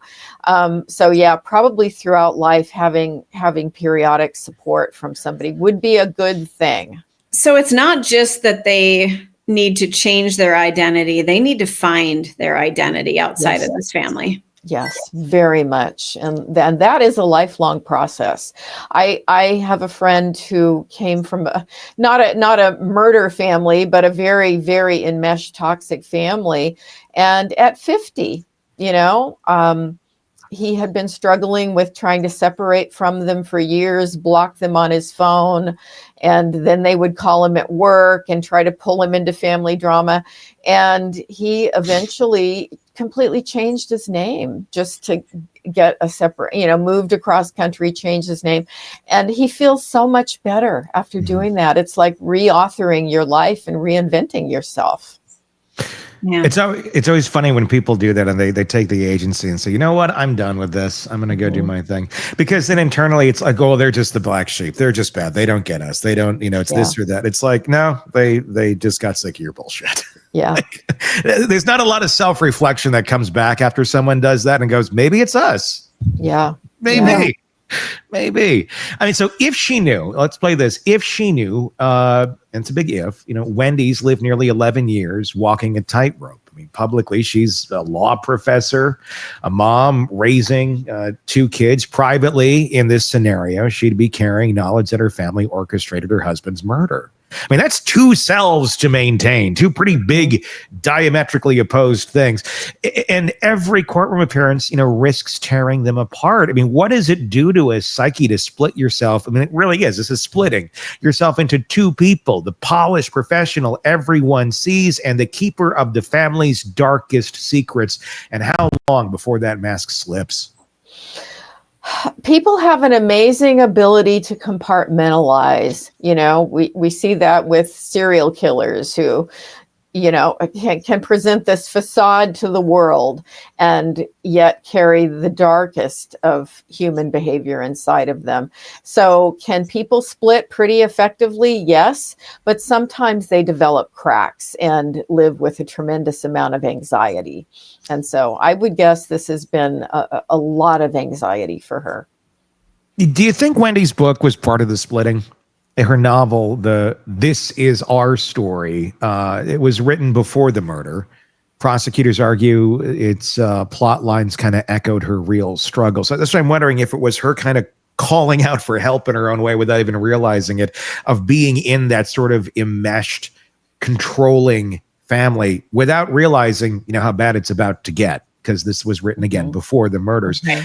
In the book, there's a domineering Jewish mother, custody battles, a thinly veiled, a lot of parallels in here. The judge ruled they could ask her about it if she testified, not as proof of guilt, but as kind of insight of the mindset. I mean, if Wendy knew, could writing that book have been kind of her own subconscious confession of her involvement with that family, or not even involvement in the murder, but of being almost trapped? And maybe an admission of being trapped in that family and letting her thoughts out in ways that she couldn't say in real life through these characters that just seemed to really mimic her own reality. So true. And I think most fiction writers are leaking their own internal stuff. They're writing about their past. We know Stephen King, it's been written about, had quite a trauma history growing up. And what are his books about? Scary, traumatic monsters and things. And he's one example that's often used. But I've been toying with a novel for a couple of years. I haven't had time to finish it. Maybe someday when I get done writing about mass killers and all the all the social problems we're having. But it was funny to me as I started plotting out. It's a suspense novel, of course, and it was in a town in California, very much started to look very much like my town. And as I was reading over recently what I had written, about 10,000 words, I go, wow, this character, even though the external details are different, she sure had a lot of my same stresses going on at the time. So I think that is a normal thing. We project what we know when we're writing fiction. That's how you try to make it believable. You write what you know. And fiction authors are often disguising the externals of the story, but the internal processes are projection and leaking out. Yeah, I mean, the echoes end up being very similar to life. And we see it in really any creative process. And if you're writing music, if you're writing just books, stories, whatever it may be, I'm going, well, that's interesting. I mean, and that's, I wonder that about Wendy, of her self-awareness in any of that book process of, did she realize just how much these things parallel her life? Or is she not aware of that because she's too close to the fire? She may have been partially aware, or she may have gone to a writing class somewhere where they said, write what you know, go ahead and use your family as creative material. And so she may have had, I would guess, some partial awareness, but maybe not realized everything that she was leaking out. Let's talk about the mental again. If we're on this area of if she knew. Again, if. After Dan's death, I mean, Wendy eventually got exactly what she wanted. A life in Miami, away from her ex, raising the kids without interference. If she knew, she lived in the benefits of that crime daily, still does. How do people convince themselves they're still good, even innocent, while enjoying the rewards of the violence that was carried out for them? I mean, what kind of mental gymnastics allow you to live comfortably in that kind of a contradiction, if that's what's going on? It would be interesting to know, was she really able to compartmentalize that well, or did she live with this chronic sense of, something, I was a part of something really bad, and always having this sense of hypervigilance, trying to look for, is there going to be a crack in the story here? Am I waiting for a bad surprise about this all the time? And it may have been a bit of both, that at times she was able to put it out of her head and compartmentalize, and at other times it may have leaked out. Yeah. It's like when you live in the land of crazy for so long, the crazy ends up seeing normal. And Very there's much. just starting to look at it and going, well, that's really crazy. You're like, what do you mean? Oh, that's been there all the time. Yeah. I have a bicycle attached to the side of my house with a stuffed guinea pig on the side. It's always been there. It's just how it is. It's weird things that you're like, well, that's really odd. If it's there all the time, it doesn't matter. Yeah. I do not have a bicycle with a stuffed guinea pig on the side. I'm writing some things down. Like, wait a minute, I need to ask him about this after this. That's where I have to go into my mind, and at that moment say, Tony, come up with the two strangest things you can combine at this exact second.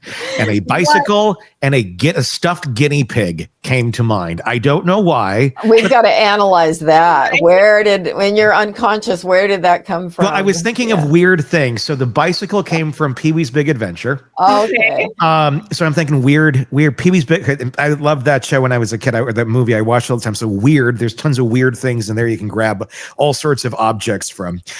And guinea pig, I don't know. I never had a guinea pig. I never wanted a guinea pig. I never liked guinea pigs. Nothing against the guinea pig community. I've just never been a fan. They're very sweet, but they don't live very long. So they're very attached because they're lovely little creatures. And then 2 to 4 years later, they're gone.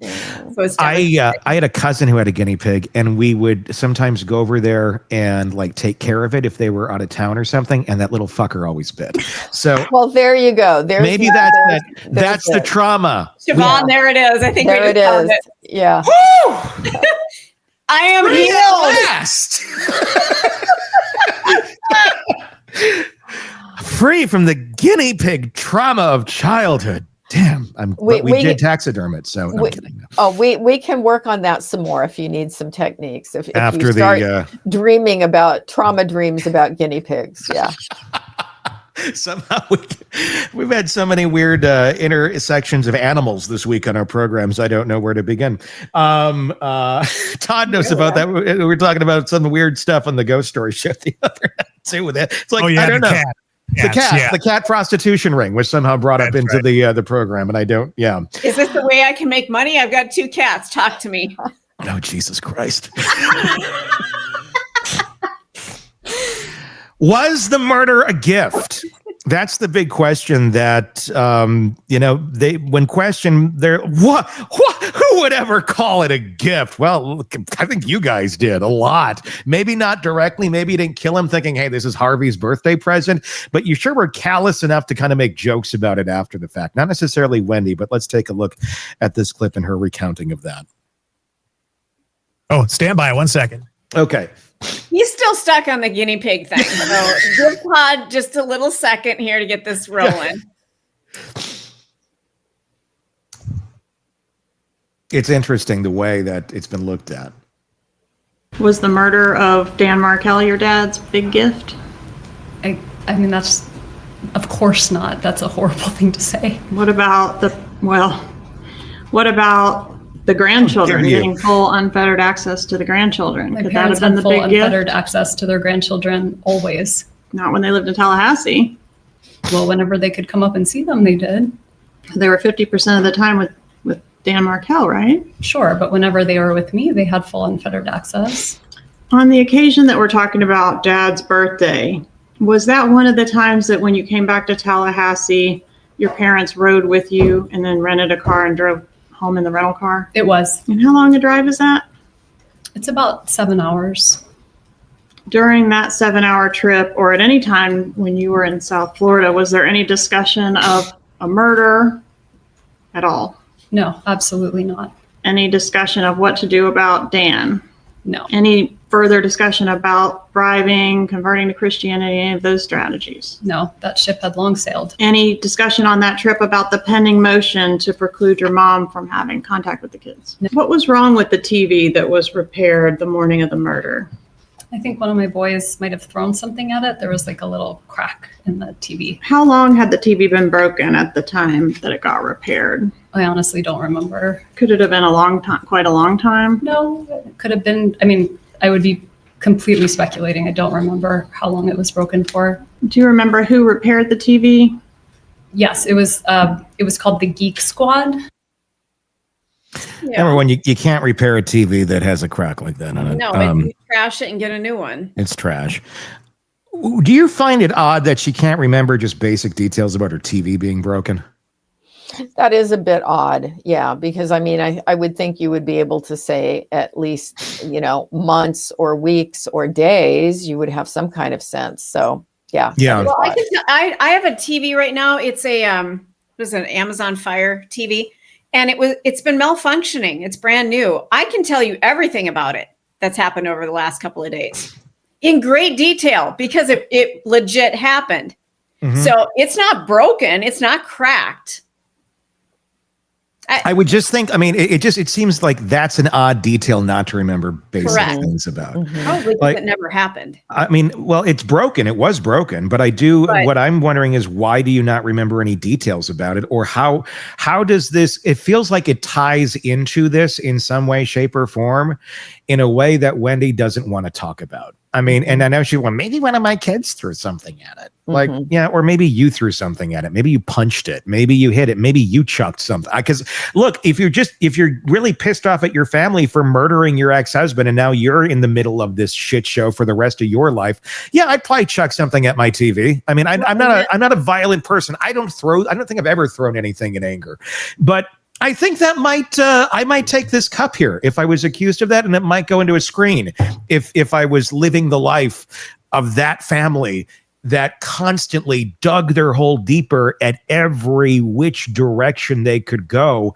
And you're like, are you all this dumb?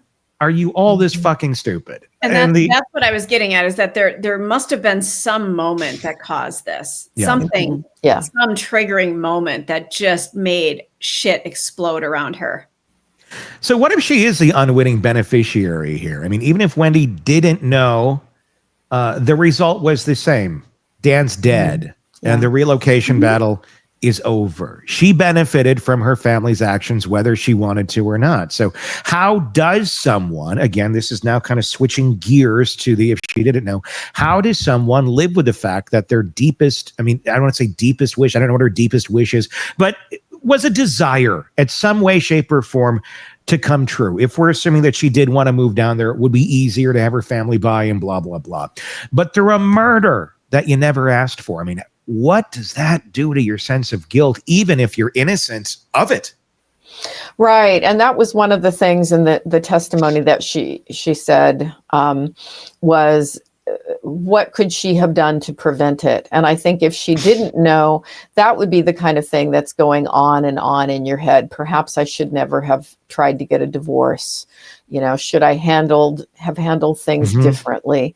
Should I have not tried to relocate? And that would be, if you didn't know, that would all be a normal response, going over and over and over all the what ifs. That is true. You did point that. That's a good thing that you pointed out there. Where what if I would have done this differently? What if I didn't get that? I mean, because she does identify that a few times. Maybe if I just didn't get the divorce, maybe none of this would have happened. Yeah, I mean, not to say you shouldn't get divorced if you're in a really unhappy situation, but yeah, I mean, maybe if your family, and I wonder what the deeper meaning is to that too. What if I didn't get divorced? Does that mean you didn't want to get divorced? Or does that mean, what if your family didn't talk you into getting divorced?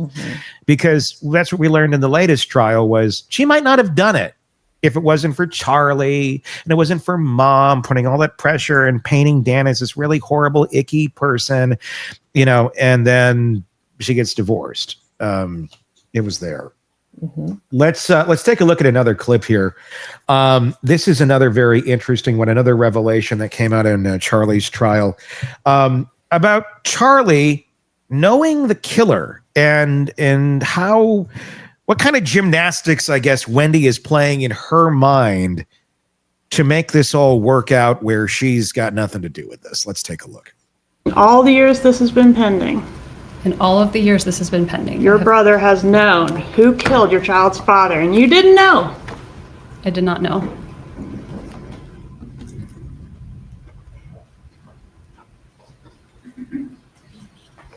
Do you know why Catherine McBanois was on the payroll at the Adelson Institute? I believe that she worked there. What did she do there? I know my brother met her at a dental office, so I'm guessing administrative work of some kind. Did you ever observe her doing administrative work there? No. How did the killers in this case know that Dan Markel was planning to leave town the day after the killing? I have no idea.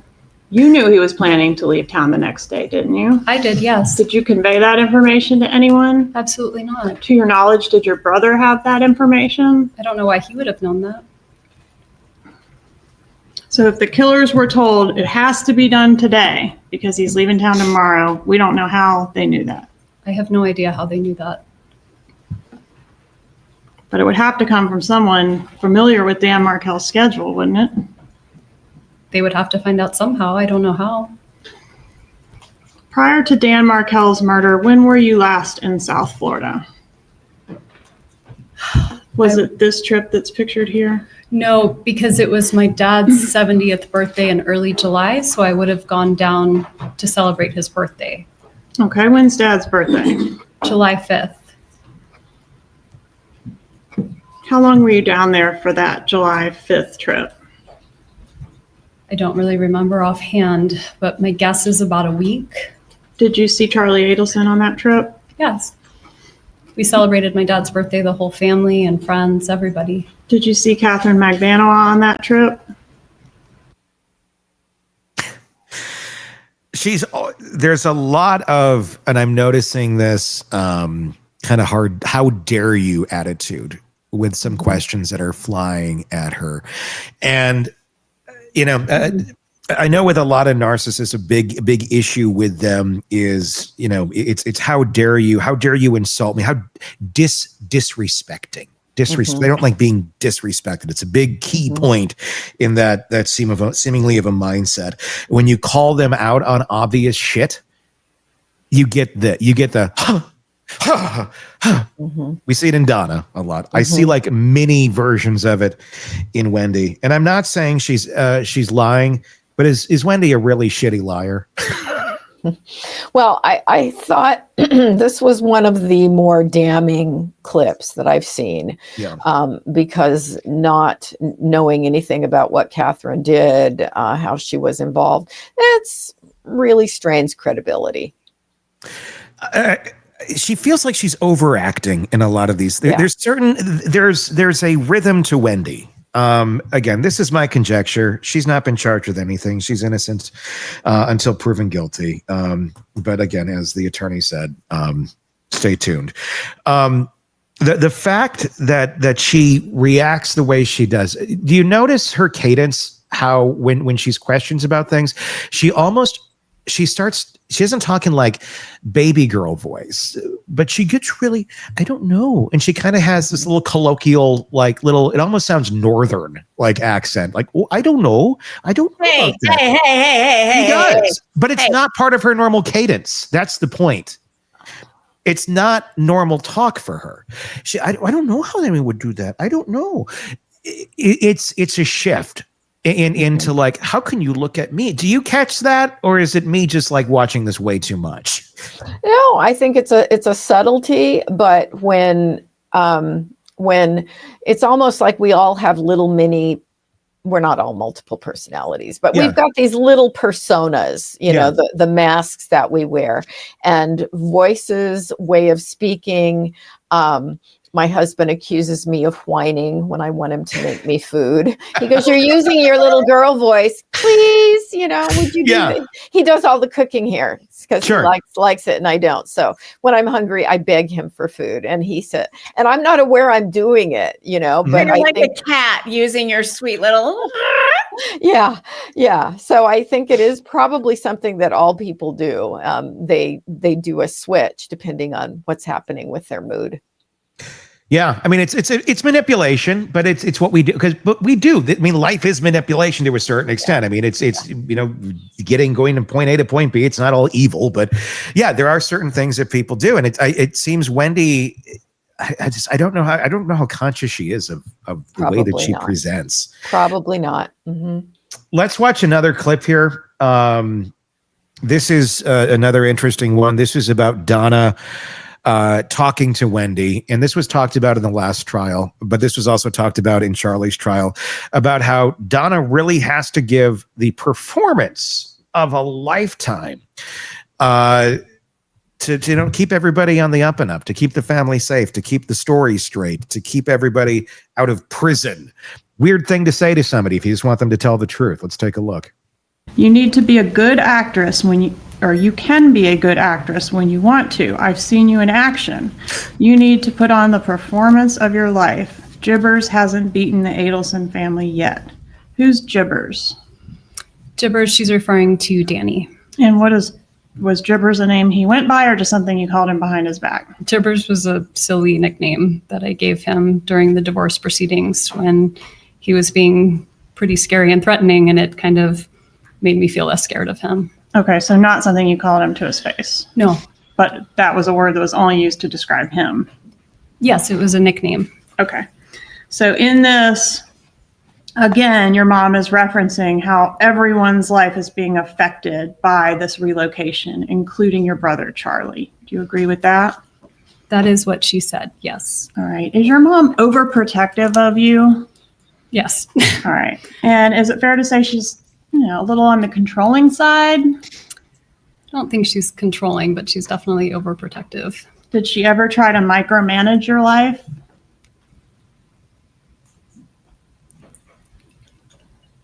Maybe, yeah.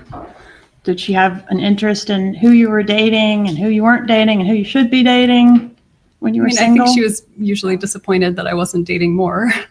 Okay. For example, isn't it true that she would not let you drive to and from Tallahassee to South Florida? Well, I used to drive before I had the boys, but they were young and she preferred to come with me and give me some extra support. So what would that look like if you were going to take a trip to South Florida? Would they come up here and get you, or? No, sometimes I would go myself with the kids, but I was breastfeeding both of them. So it usually looked like me breastfeeding a child while I entertained the other in the Okahumpka rest stop. So it was a lot. It was helpful to have some backup. I mean, I get, and sometimes in life it is nice to have that extra backup. Even if you are an adult, having a parent or somebody come with you and help you in certain things, in certain situations, it's great. But it doesn't seem to be the dynamic here. It seems to be normalizing over-controlling behavior. And when it was thrown out there, did she micromanage your life? And Wendy's big pause. Mm-hmm. And then... I don't know if I call it that. Mm-hmm. Was it embarrassment that she's embarrassed to admit that she is? Was it a shame that she's embarrassed that her mom is this way in her life at this age? Or is she completely ignorant to it? I mean, what was that? Yeah, I think the pause was, how do I say this? Because my mother's sitting right there. Yeah. And still that dynamic of needing to take care of mother. That's so ingrained in her, and only maybe partial awareness of how abnormal mom's behavior was, because it's really, really obvious that she micromanaged. And I think that pause was, okay, shit, how do I give something that's a legitimate answer here without upsetting mom? Probably. Do you think it was fear-based as well, that she's afraid? She knows what her mother can do if you piss this woman off? Because if you have one of these enmeshed families, oh, you know what they're capable of because you've Yep. seen it, and they operate out of fear. So she's Yep. sitting there going, oh, I got to toe the line here. I could go to jail. My brother could go to jail. But this bitch over here, my mom, she could make my life a living hell. So I'm almost more afraid of her than I am. 100%. 100%. I think you nailed it. That was my response, is that pause is because shit, mom is listening. Yeah. Do you think Donna Adelson breastfed her children into their teen years? Tony.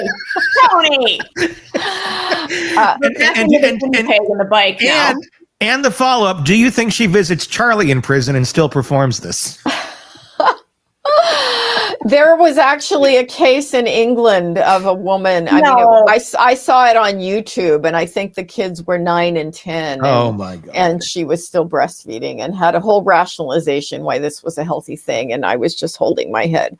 So I did recommend, though, I recommended that video to clients who were over managing their kids or had a parent that was over managing them. I said, there's a video I want you to see. And I'm not saying that this is literally what's happening, but I think that there's a message here for you. And people were, it was an effective therapy intervention. People were so shocked by it. They said, whoa, I get it now.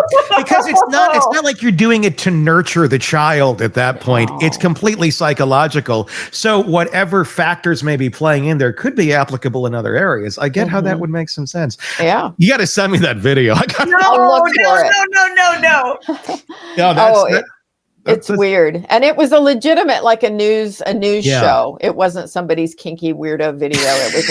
It was like, here's an interesting story for, well, now he doesn't want it, Siobhan, if it's not kinky or anything like that. No, that's not what I was going. I'm kidding. I want to see Siobhan's YouTube history, actually. it's all over the place. Look at the stuff Siobhan posts. I'm sure it's crazy. I mean, I love your posts, Siobhan, but they're always you'd get some weird things if you were searching this stuff out, but it's always very mind-opening and very accurate. I love Siobhan's posts. Well, and I sent you one last week about the guy who was sexually aroused by amputation. Getting amputated. And I said, this may be one of the weirdest paraphilias, but it does exist And I said, wasn't that a plot on a recent show? Wasn't that an Ozark or something? And you didn't see it. I didn't see it. Did Todd, Stacey, ever watch Ozark? Does anyone recall? No. There was a recent drama recently where that was kind of the subplot towards the end of the series. And there was this at the end of the day, like the guy was like, he didn't have arms or legs. And it was all about I forgot what it was. It was messed up though. Anyway, that was somebody out there maybe in chat knows what I'm talking about. I can't think of what show it was. Let's talk about Wendy for a second here in present tense in today. I mean, this case just keeps flipping. In 2016, you got the Dolce Vita tapes changing everything. In 2025, Donna finally convicted. It's just domino after domino after domino. And the last two have been last named of Adelson. More evidence could always surface. More evidence is likely in the hands of Georgia Kappelman right now. So if Wendy didn't know, I mean, how does someone live with that constant dread that tomorrow's headline, could drag them back into the fire, even if they're innocent? How this can't be easy. If Wendy didn't do anything with this, life has got to be insanely stressful right now. Incredible. Anxiety is going to be off the chart. Yes, anxiety medication. I would hope getting some kind of therapy to stay grounded if she really didn't know about any of this, how to make sense of the family story, and then how to rewrite your values, raise your kids differently. It's got to be a rugged thing if she didn't know anything. I mean, it's going to be rugged if she knew. It's just another path if she didn't. And I mean, does she speak French? Can she move to France and change her name? And I mean, that's what I would be looking at, is how do I separate myself from this? I'd leave the country. To go into hiding or legally do it? I'd legally do it. Yeah. I would just say I'm reinventing myself. I want a new identity. I don't want to carry this baggage with me. Yeah. I think that would be a healthy thing if she can do that legally. I mean, just sort of erase this. And I agree. I mean, if she has nothing to do with this, you're never going to break away from this. No. Why the hell not? Yeah, why not? Carry the stigma forever. And in Florida, I'm sure everybody recognizes her. I mean, around the U.S., we recognize her. People in Switzerland probably recognize her, but she would at least have a better shot at reauthoring her life somewhere else. Kind of a pray love situation. I like that. Yeah. Kind of how Stella got her groove back. Sometimes Stella does get her groove back. Little waiting to exhale in a weird way. But I mean, that's got to be just the unknown, of this whole thing, whether you are involved or not involved. That would be the worst part of this. And just knowing that other shoe could drop at any point in time, whether you did it or not, because that's really where she's sitting right now, because there's just a lot that's out there. Fascinating breakdown of it. As obviously we've said, Wendy has not been charged with anything. She is innocent. It's all speculation. It's all allegation. It's all this. It's all that.